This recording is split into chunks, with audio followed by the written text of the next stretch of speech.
ಸನ್ಮಾನ್ಯ ನ್ಯಾಯಮೂರ್ತಿ ಶ್ರೀಮತಿ ಎಸ್. ಸುಜಾತಾ, ಶ್ರೀಮತಿ ರಚನಾ ಗೋಪಿನಾಥ್ ಮತ್ತು ಮತ್ತೊಬ್ಬರ ವಿರುದ್ಧ ಕರ್ನಾಟಕ ರಾಜ್ಯ ಕಾರ್ಮಿಕ ಇಲಾಖೆ, ಬೆಂಗಳೂರು. ಭಾರತ ಸಂವಿಧಾನ 226 ಹಾಗೂ 227ನೇ ಅನುಚ್ಛೇದಗಳ ಅಡಿಯಲ್ಲಿ ಪ್ರಸ್ತುತ ರಿಟ್ ಅರ್ಜಿಯನ್ನು ದಾಖಲಿಸಲಾಗಿದೆ. ಕರಾರು ಕಾರ್ಮಿಕರ ನಿಯಂತ್ರಣ ಹಾಗೂ ರದ್ದುಗೊಳಿಸುವ ಅಧಿನಿಯಮ 1970-2 ಸಬ್ಕ್ಲಾಸ್ ಇ ಮತ್ತು 2 ಸಬ್ಕ್ಲಾಸ್ 1ರ ಪ್ರಕರಣಗಳು. ಎಂಎಂಟಿಸಿ 3, ಬೆಂಗಳೂರು. ಸಂಕ್ಷಿಪ್ತವಾಗಿ, ಮ್ಯಾಜಿಸ್ಟ್ರೇಟ್ನಲ್ಲಿ ಸಿಸಿ ಸಂಖ್ಯೆ 1961/2012 ಅನ್ನು ದಿನಾಂಕ 21/7/2012 ರಂದು ರಿಟ್ ಅರ್ಜಿಯಲ್ಲಿನ ಅನುಬಂಧ ಎಫ್ ನಲ್ಲಿರುವಂತೆ ಪ್ರತ್ಯರ್ಜಿದಾರರು ಕ್ರಿಮಿನಲ್ ದೂರನ್ನು ದಾಖಲಿಸುವರು ಮತ್ತು ತತ್ಪರಿಣಾಮವಾಗಿ ಮ್ಯಾಜಿಸ್ಟ್ರೇಟರು ಕ್ರಿಮಿನಲ್ ವ್ಯವಹರಣೆಗಳನ್ನು ಪ್ರಾರಂಭಿಸುವರು. ಇದರಿಂದಾಗಿ ಬಾಧಿತರಾಗಿ ಅರ್ಜಿದಾರರು ಪ್ರಸ್ತುತ ರಿಟ್ ಅರ್ಜಿಯನ್ನು ಸಲ್ಲಿಸಿದ್ದಾರೆ. ಅಧಿನಿಯಮದ ಅನ್ವಯತೆಗಾಗಿ ಈ ಉಪಬಂಧಗಳನ್ನು ಗಮನದಲ್ಲಿಟ್ಟುಕೊಂಡು ಮೇಲಿನ ಉಪಬಂಧಗಳನ್ನು ಒಟ್ಟಾಗಿ ಓದಿಕೊಂಡಾಗ ಅಧಿನಿಯಮ ಅಡಿಯಲ್ಲಿ ಉದ್ದೇಶಿಸಿದಂತೆ ಕಾರ್ಯಸಂಸ್ಥೆಯನ್ನು ಸ್ಥಾಪನೆ ಮಾಡಬೇಕಾದುದು ಅತ್ಯಗತ್ಯವಾಗಿದೆ. ಮೊದಲನೆಯದಾಗಿ, ಅರ್ಜಿದಾರರ ಅಸೋಸಿಯೇಷನ್ ಕಾರ್ಯಚಟುವಟಿಕೆಗಳನ್ನು ಪರಿಶೀಲಿಸಿದಾಗ ಅದು ಸರ್ಕಾರ ಅಥವಾ ಸ್ಥಳೀಯ ಪ್ರಾಧಿಕಾರದ ಕಚೇರಿ ಅಥವಾ ಇಲಾಖೆಯಾಗಿರುವುದಿಲ್ಲ.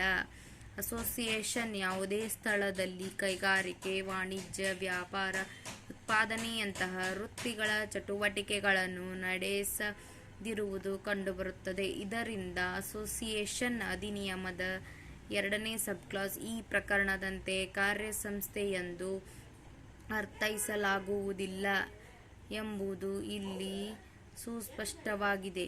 ಎರಡನೆಯದಾಗಿ, ಅರ್ಜಿದಾರರ ಅಸೋಸಿಯೇಷನ್ 5 ಉದ್ಯೋಗಿಗಳನ್ನು ಮಾತ್ರವೇ ನಿಯೋಜಿಸಿಕೊಂಡಿರುವುದನ್ನು ಅರ್ಜಿದಾರರು ಅದನ್ನು ಈ ಮೊದಲೇ ತಿಳಿಸಿರುತ್ತಾರೆ ಮತ್ತು ಪ್ರತ್ಯರ್ಜಿದಾರರು ದಾಖಲಿಸಿದ 20 ಅಥವಾ ಅದಕ್ಕಿಂತ ಹೆಚ್ಚಿನ ಕೆಲಸಗಾರರು ನಿಯೋಜಿತವಾಗಿರುವ ಬಗ್ಗೆ ಅಥವಾ ಕರಾರು ಕಾರ್ಮಿಕರಂತೆ ಮುಂದಿನ 12 ತಿಂಗಳಿನ ಯಾವುದೇ ದಿನದಂದು ನಿಯೋಜಿತವಾಗುವ ಕೆಲಸಗಾರರ ಬಗ್ಗೆ ಯಾವುದೇ ಸಾಕ್ಷ್ಯಾಧಾರಗಳು ಇರುವುದಿಲ್ಲ. ಮೂರನೆಯದಾಗಿ, ಅಧಿನಿಯಮದ 2ನೇ ಸಬ್ಕ್ಲಾಸ್ 1ನೇ ಪ್ರಕರಣದ ಅಡಿಯಲ್ಲಿನ ಕೆಲಸಗಾರರ ಅರ್ಥವಿವರಣೆಯೊಳಗೆ ಅರ್ಜಿದಾರರ ಅಸೋಸಿಯೇಷನ್ನಲ್ಲಿ ನಿಯೋಜನೆಗೊಂಡ ವ್ಯಕ್ತಿಗಳು ಬರುತ್ತಾರೆಯೇ ಎಂದು ಪರಿಶೀಲಿಸಿದಾಗ ಅರ್ಜಿದಾರರ ಅಸೋಸಿಯೇಷನ್ ವಸತಿ ಗೃಹಗಳ ಅಪಾರ್ಟ್ಮೆಂಟನ್ನು ನಿರ್ಮಿಸುವುದಕ್ಕಾಗಿ ಅಪಾರ್ಟ್ಮೆಂಟ್ ನಿವಾಸಿಗಳು ತಮಗಾಗಿಯೇ ಸೇವೆಯನ್ನು ಪಡೆಯುವುದಕ್ಕಾಗಿಯೇ 5 ಮಂದಿ ವ್ಯಕ್ತಿಗಳನ್ನು ಮಾತ್ರ ನಿಯೋಜನೆಗೊಂಡಿರುವುದು ಕಂಡುಬರುತ್ತದೆ. ಅಧಿನಿಯಮದ 2ನೇ ಪ್ರಕರಣದಲ್ಲಿ ನಿರೂಪಿಸಿರುವಂತೆ ಕೆಲಸಗಾರರು ಯಾವುದೇ ಕಾರ್ಯಸಂಸ್ಥೆಯ ಕೆಲಸದೊಂದಿಗೆ ಅಥವಾ ಆ ಸಂಬಂಧದಲ್ಲಿ ನಿಯೋಜಿತವಾಗಿರತಕ್ಕದ್ದು. ಆದರೆ ಈ ಅಸೋಸಿಯೇಷನ್ ಅಧಿನಿಯಮದ ಅಡಿಯಲ್ಲಿ ಕಾರ್ಯಸಂಸ್ಥೆಯ ವ್ಯಾಪ್ತಿಯೊಳಗೆ ಬರುವುದಿಲ್ಲ. ಈ ಅಸೋಸಿಯೇಷನ್ನ ನಿಯೋಜಿತ ವ್ಯಕ್ತಿಗಳು ಅಧಿನಿಯಮದ ಅಡಿಯಲ್ಲಿನ ಕೆಲಸಗಾರರ ಸ್ವರೂಪದಲ್ಲಿಯೂ ಬರುವುದಿಲ್ಲ. ಪ್ರತ್ಯರ್ಜಿದಾರ ವಿವೇಚನೆ ಇಲ್ಲದೆ ಸ್ವೇಚ್ಛಾಚಾರವಾಗಿ ನಡೆದುಕೊಂಡಿರುವುದು ಕಂಡುಬರುತ್ತದೆ. ಪ್ರತ್ಯರ್ಜಿದಾರನ ಕ್ರಮವು ಸಂಪೂರ್ಣವಾಗಿ ಅಧಿಕಾರ ವ್ಯಾಪ್ತಿಯನ್ನು ಮೀರಿದುದಾಗಿರುತ್ತದೆ. ಅಧಿಕಾರ ವ್ಯಾಪ್ತಿ ಹೊಂದಿರದ ಪ್ರಾಧಿಕಾರಗಳು ಹೊರಡಿಸಿದ ಯಾವುದೇ ಆದೇಶಗಳು ಮೊದಲಿನಿಂದಲೂ ಅನೂರ್ಜಿತವಾಗಿದೆ ಮತ್ತು ಅದನ್ನು ವಜಾ ಮಾಡುವುದು ಅಗತ್ಯವಾಗಿದೆ. ಮ್ಯಾಜಿಸ್ಟ್ರೇಟರು ಪ್ರತ್ಯರ್ಜಿದಾರರು ದಾಖಲಿಸಿದ ದೂರನ್ನು ವಿವೇಚಿಸದೆ ಸಂಜ್ಞಾನಕ್ಕೆ ತೆಗೆದುಕೊಂಡು ಉದಾಸೀನ ಸ್ವರೂಪದಲ್ಲಿ ಈ ವ್ಯವಹರಣೆಗಳನ್ನು ಪ್ರಾರಂಭಿಸಿರುವುದು ಕಂಡುಬರುತ್ತದೆ. ಮ್ಯಾಜಿಸ್ಟ್ರೇಟರು ಆಪಾದಿತರ ವಿರುದ್ಧ ಕ್ರಿಮಿನಲ್ ವ್ಯವಹರಣೆಗಳನ್ನು ಪ್ರಾರಂಭಿಸುವ ಮುಂಚೆ ಮೊಕದ್ದಮೆಯಲ್ಲಿ ಮೇಲ್ನೋಟಕ್ಕೆ ಕಂಡುಬರುವ ದೂರನ್ನು ಮನವರಿಕೆ ಮಾಡಿಕೊಳ್ಳಲು ಸ್ವತಃ ತಾನೇ ಪರಿಶೀಲಿಸುವುದು ಅತ್ಯಗತ್ಯವಾಗಿರತಕ್ಕದ್ದು. ಮ್ಯಾಜಿಸ್ಟ್ರೇಟರು ಪ್ರಾರಂಭಿಸಿದ ವ್ಯವಹರಣೆಗಳು ಮುಂದುವರೆಸದಿರಲು ಈ ನ್ಯಾಯಾಲಯವು ಮಧ್ಯ ಪ್ರವೇಶಿಸಿ ಮ್ಯಾಜಿಸ್ಟ್ರೇಟರ ವ್ಯವಹರಣೆಗಳನ್ನು ತಡೆಯುತ್ತದೆ. ಈ ಮೇಲಿನ ಎಲ್ಲ ಕಾರಣಗಳಿಗಾಗಿ ರಿಟ್ ಅರ್ಜಿಯನ್ನು ಪುರಸ್ಕರಿಸಲಾಗಿದೆ. ದಿನಾಂಕ 21/7/2012 ಅನುಬಂಧ ಎಫ್ ನಲ್ಲಿ ಕ್ರಿಮಿನಲ್ ದೂರನ್ನು ಮತ್ತು ಸಿಸಿ ಸಂಖ್ಯೆ 1961/2012 ಎಂಎಂಟಿಸಿ 3 ಬೆಂಗಳೂರಿನ ಕಡತದ ಮೇಲಿನ ಅಂತರದ ವ್ಯವಹರಣೆಗಳನ್ನು ಈ ಮೂಲಕ ರದ್ದುಗೊಳಿಸಿದೆ. ವೆಚ್ಚಗಳು ಇಲ್ಲ. ಉಲ್ಲೇಖಿಸಿದ ಮೊಕದ್ದಮೆಗಳು 2001 LLJ 1413 management of Som Vihar apartment owners housing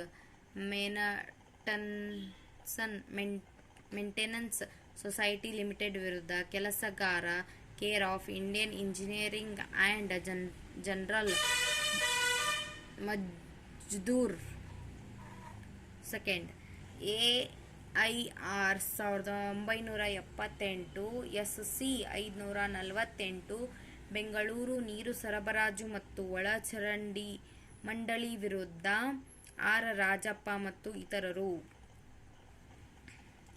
ಆಜ್ಞೆ ನ್ಯಾಯಮೂರ್ತಿ ಎಸ್ ಸುಜಾತ ಎಂಎಂಟಿಸಿ 3 ಬೆಂಗಳೂರು ಸಂಕ್ಷಿಪ್ತವಾಗಿ ಮ್ಯಾಜಿಸ್ಟ್ರೇಟ್ನಲ್ಲಿ ಸಿಸಿ ಸಂಖ್ಯೆ 1961/2012 ದಿನಾಂಕ 21/7/2012 ರಿಟ್ ಅರ್ಜಿಯಲ್ಲಿನ ಅನುಬಂಧ ಎಫ್ ನಲ್ಲಿರುವಂತೆ ಪ್ರತ್ಯರ್ಜಿದಾರರು ಕ್ರಿಮಿನಲ್ ದೂರನ್ನು ದಾಖಲಿಸಿರುವರು ಮತ್ತು ತತ್ಪರಿಣಾಮವಾಗಿ ಮ್ಯಾಜಿಸ್ಟ್ರೇಟರು ಕ್ರಿಮಿನಲ್ ವ್ಯವಹರಣೆಗಳನ್ನು ಪ್ರಾರಂಭಿಸಿರುವರು. ಇದರಿಂದಾಗಿ ಬಾಧಿತರಾಗಿ ಅರ್ಜಿದಾರರು ಪ್ರಸ್ತುತ ರಿಟ್ ಅರ್ಜಿಯನ್ನು ಸಲ್ಲಿಸಿದ್ದಾರೆ. ಮೊದಲ ಅರ್ಜಿದಾರರು ಎಂಬೇಸಿ ಅಪಾರ್ಟ್ಮೆಂಟ್ ಓನರ್ಸ್ ಅಸೋಸಿಯೇಷನ್ ನ ಮಾಜಿ ಕಾರ್ಯದರ್ಶಿಯಾಗಿರುವರು. ಎರಡನೇ ಅರ್ಜಿದಾರರು ಅಸೋಸಿಯೇಷನ್ನ ಲೆಕ್ಕಪತ್ರಗಳ ಸಮಾಲೋಚಕರಾಗಿರುವರು. ಅಸೋಸಿಯೇಷನ್ ತನ್ನ ಸದಸ್ಯರೊಂದಿಗೆ ಪ್ರತಿ ವರ್ಷ ಚುನಾಯಿತಗೊಂಡ ಪ್ರಧಾನ ಸಮಿತಿಯ ಮುಖಾಂತರ ಎಂಬೇಸಿಯಲ್ಲಿನ ಎಲ್ಲರೂ ಬಳಸುವ ಪ್ರದೇಶಗಳನ್ನು ಮತ್ತು ಮೂಲಸೌಕರ್ಯಗಳನ್ನು ವ್ಯವಸ್ಥಾಪಿಸುವ ಮತ್ತು ನಿರ್ವಹಿಸುವ ಕರ್ತವ್ಯಗಳನ್ನು ವಹಿಸಿಕೊಂಡಿರುತ್ತವೆ. ಅಸೋಸಿಯೇಷನ್ ಸಂಸ್ಥಾ ನಿವೇದನಾ ಪತ್ರವನ್ನು ಮತ್ತು ನಿಯಮವನ್ನು ಮತ್ತು ವಿನಿಯಮಗಳನ್ನು ರಚಿಸಿಕೊಂಡಿದೆ. ಅಸೋಸಿಯೇಷನ್ನ ಗುರಿಗಳು ಮತ್ತು ಧ್ಯೇಯಗಳು ಈ ಕೆಳಗಿನಂತಿವೆ. ಎ ಸದಸ್ಯರುಗಳ ಅನುಕೂಲಕ್ಕಾಗಿ ಸಾಮಾಜಿಕ, ಶೈಕ್ಷಣಿಕ ಮತ್ತು ಮನರಂಜನಾ ಕಾರ್ಯಕ್ರಮಗಳ ಆಯೋಜನೆಗಳನ್ನು ಏರ್ಪಡಿಸುವುದು, ನಿರ್ವಹಿಸುವುದು ಮತ್ತು ಪ್ರಾರಂಭಿಸುವುದು. ಬಿ ಸಾಹಿತ್ಯ, ಸಂಸ್ಕೃತಿ, ಸಾಮಾಜಿಕ ಅಥವಾ ಧರ್ಮಾರ್ಥ ಸ್ವರೂಪದ ಚಟುವಟಿಕೆಗಳನ್ನು ಉತ್ತೇಜಿಸಲು ಮತ್ತು ನಡೆಸಲು ಮತ್ತು ಅಂಥ ಕ್ಷೇತ್ರಗಳಲ್ಲಿ ಸಂಶೋಧನೆ ನಡೆಸುವುದಕ್ಕೆ ಸಾಂಸ್ಕೃತಿಕ ಪರಂಪರೆಯನ್ನು ಪರಿಚಯಿಸುವುದು. ಸಿ ಸಂಪರ್ಕಗಳ ನಿರ್ವಹಣೆ ಮತ್ತು ಭದ್ರತೆಯನ್ನು ಪ್ರಾರಂಭಿಸುವುದು ಮತ್ತು ಎಲ್ಲ ಸದಸ್ಯರುಗಳು ತಮ್ಮ ಸಮಸ್ಯೆಗಳಿಗೆ ಸಹಾಯ ಮತ್ತು ನೆರವನ್ನು ಪಡೆದುಕೊಳ್ಳುವುದಕ್ಕೆ ಅನುವು ಮಾಡಿಕೊಡುವುದು. ಡಿ ಅಸೋಸಿಯೇಷನ್ ಎಲ್ಲ ಸದಸ್ಯರುಗಳು ಪ್ರಯೋಜನಕ್ಕಾಗಿ ಇರುವ ಎಲ್ಲರೂ ಬಳಸುವ ಪ್ರದೇಶವನ್ನು ಮತ್ತು ಮೂಲಭೂತ ಸೌಕರ್ಯವನ್ನು ಅತ್ಯುತ್ತಮ ಅನುಕೂಲವಾಗುವಂತೆ ವ್ಯವಸ್ಥಾಪಿಸುವುದು, ನಿರ್ವಹಿಸುವುದು, ಕಾರ್ಯಗತಗೊಳಿಸುವುದು ಮತ್ತು ನಿಯಂತ್ರಿಸುವುದು. ಯಾವುದೇ ಆವರಣಗಳ ಸಾಮಾನ್ಯ ಸಮಸ್ಯೆಗಳಿಗೆ ಸಂಬಂಧಪಟ್ಟಂತೆ ಎಲ್ಲ ವಿಷಯಗಳನ್ನು ಸದಸ್ಯರುಗಳು ತಮ್ಮ ಸಲಹೆ ಸೂಚನೆಗಳನ್ನು ನಿವೇದಿಸಬಹುದು ಮತ್ತು ಮೂರನೇ ಪಕ್ಷಕಾರರೊಂದಿಗೆ ಯಾವುದೇ ವಿಷಯ ಅಥವಾ ಆವರಣಗಳಲ್ಲಿ ಸಾಮಾನ್ಯ ಸಮಸ್ಯೆಗಳಲ್ಲಿ ಉದ್ಭವವಾದ ವಿವಾದವನ್ನು ರಾಜಿ ಸಂಧಾನ ಮೂಲಕ ಇತ್ಯರ್ಥಪಡಿಸುವುದು.